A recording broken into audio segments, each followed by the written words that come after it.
just came out with a new application for young audiences and adults, and it's called Artlab. It is the first app for the iPad that I've come across by any museum that enables young audiences to become engaged in an interactive art lesson inspired by a museum's collection.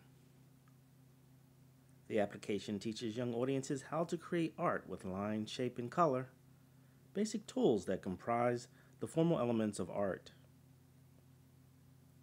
The application opens with an animated view of the logo Artlab that takes the form of a geometric collage.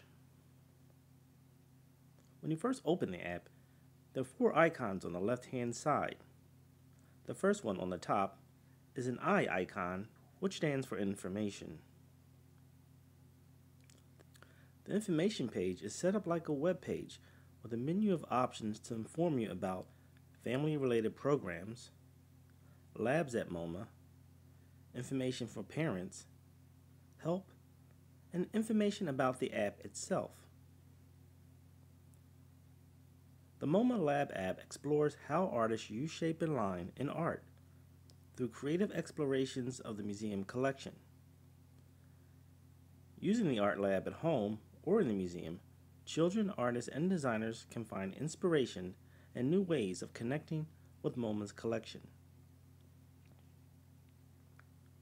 Below the eye icon is a light bulb.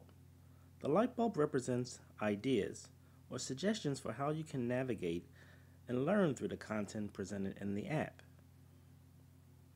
You can use your finger to swipe through the different ideas to help get you started.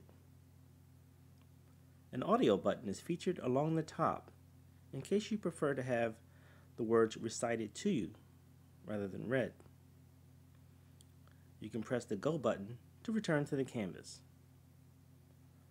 For example, the first idea says to experiment with stretching, turning, shrinking, and layering shapes.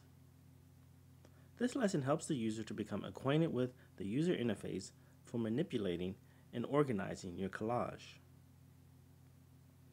Below is a list of geometric and organic shapes along the bottom that you can scroll through to begin creating your collage. To the left is a pencil icon that enables you to switch back and forth between different qualities of line and different shapes. To the right is a color wheel icon that enables you to change the colors of the shapes. There are also some activities that enable you to contribute to the inventory of shapes provided. Returning to the left side of the menu, the scissors tool brings up an activities menu. There are 6 activities recommended.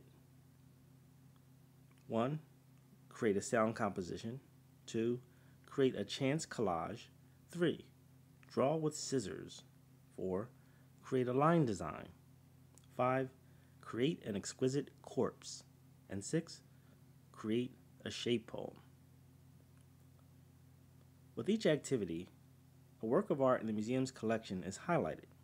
For example, when choosing the selection Create a Chance Collage, you're presented with a painting by John Arp, along with information about the artist. When you press Go, you're presented with a few instructions and then a special activity related to the work of art. Each activity is custom designed to coincide with each work that is featured.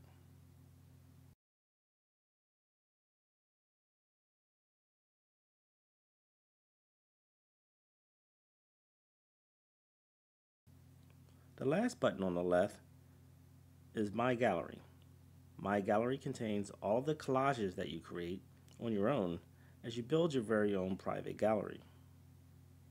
On the right-hand side, a plus sign is available that enables you to start a new collage.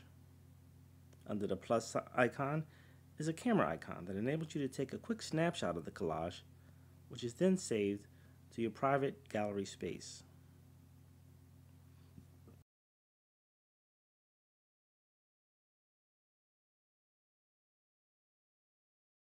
Below the camera icon is a double-layered page icon that enables you to change the color of the background.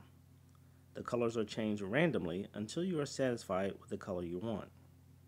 And finally, A trash can icon at the bottom enables you to delete the project that you're working on in case you choose not to save it. Since this app will be used primarily by young audiences, although it's very attractive to adults as well, the developers have decided to exclude any links to social media websites, which I think is a good idea. MoMA has created a great application, and I'm sure will inspire other museums to begin thinking about ways the iPad can be used as an interactive tool for learning. I love this app, but I have some suggestions that can make it even better. 1. I suggest adding an undo button as an alternative to starting a new page. 2. Add an icon for layers, one that functions similar to Photoshop Touch. 3. Add a selection tool so that each individual shape can be customized. 4. Add a paintbrush tool so that the user can add paint freely to the surface of the canvas. That way, abstract expressionists and color fill painters can also be included as examples of works in the collection. Overall, I'm very impressed with MoMa's Artlab, and I'm sure you will feel the same.